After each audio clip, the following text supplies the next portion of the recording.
मराठी मॅट्रिमोनीवर मिळतो सगळ्यात जास्त चॉईस। मराठी मॅट्रिमोनीने लाखो स्थळं जुळवली आहेत। यापेक्षा चांगली गोष्ट काय असू शकते? मराठी माणसांची number 1 choice Marathi matrimony. Thane महानगरपालिका सार्वत्रिक निवडणुकीमध्ये पाहिलं तर युती झाली होती ठाण्यामध्ये आणि शिवसेनेला आणि भाजपला चांगलं घवघवीत यश आलेलं आहे। मात्र 28 नगरसेवक जे ते भाजपचे आता कोकण भवन या ठिकाणी जाणार आहे। मागी गणपती यांचं दर्शन घेऊन या ठिकाणी थेट गटनेता देखील निवडलेला आहे। मुकेश मोकाशी हे गटनेते आहेत, तर भाजपचे अध्यक्ष संदीप लेले यांच्या वतीने सर्वच आता नगरसेवक जे गट स्थापन करायला कोकण भवन या ठिकाणी जाणार। सर, कशा प्रकारचा गट स्थापन करणार आहेत? मुकेश मोकाशी यांना गटनेता केलेला आहे। पाहिलं तर मागी गणपतीचा एक आशीर्वाद आणि घेऊन पुढे तुम्ही कूच करत आहे। बरोबर आहे। आज इथे गणेशोत्सव सुरू आहे आणि माजी उपमहापौर असलेले व गेली 2 टर्म, आता ही 3री टर्म आहे आणि जुने कार्यकर्ते आहेत, त्यांना पक्षाने गटनेत्याची संधी दिलेली आहे। याच्यानंतर आज युतीची बोलणी देखील होणार आहेत। चांगली गोष्ट म्हणजे आज मंगळवार आहे, युतीची बोलणी दुपारनंतर चर्चा करायची ठरलेली आहे। त्याच्यामध्ये साधारणतः सभागृहामध्ये कोणकोणती जबाबदाऱ्या हे वाटप होईल, एकमेकाला कुठल्या स्वीकारायच्या आहेत, प्रभाग समिती असेल, उपमहापौर सभा स्टँडिंग असेल, विविध जबाबदाऱ्या आहेत। सदस्य तर संख्याबळावर जातात, त्या सर्वांची चर्चा आज होणार आहे। मला असं वाटतं सकारात्मकतेने आम्ही पुढे जातो आहे आणि सर्वांना चांगली बुद्धी मिळेल आणि सर्वांचं भलं होईल।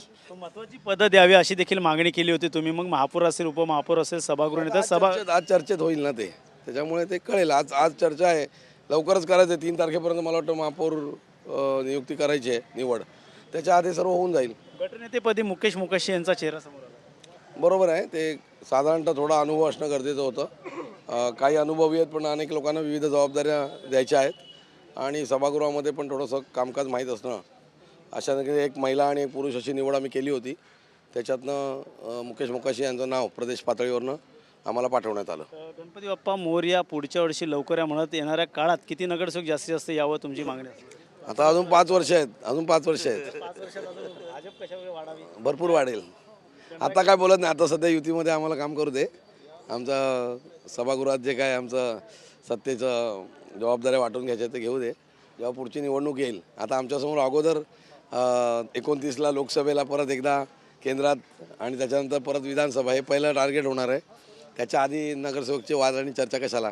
काय साकडं असणार?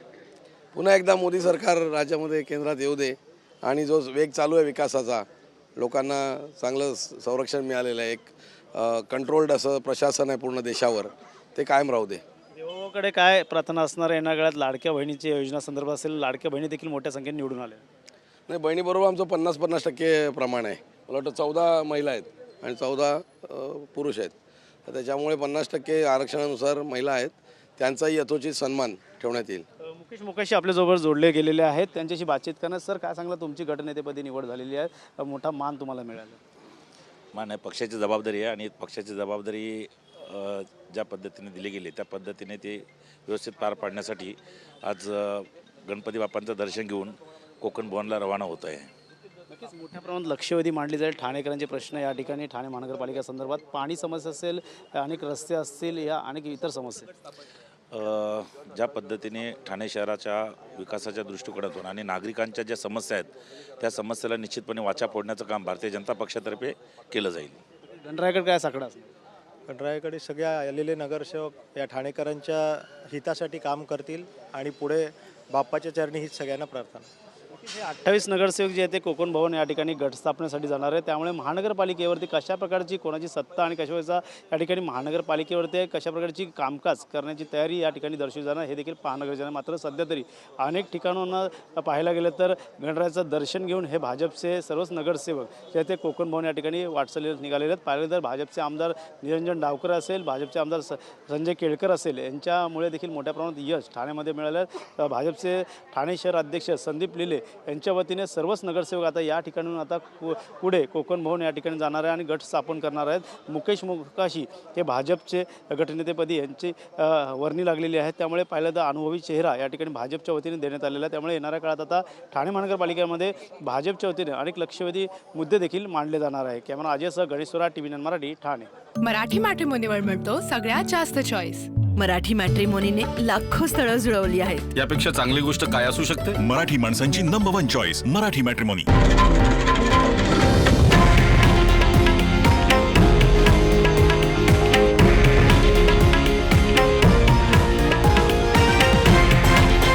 हे आहे देशातील नंबर 1 न्यूज नेटवर्क आणि आपण पाहत आहात TV9 मराठी, एकमेव.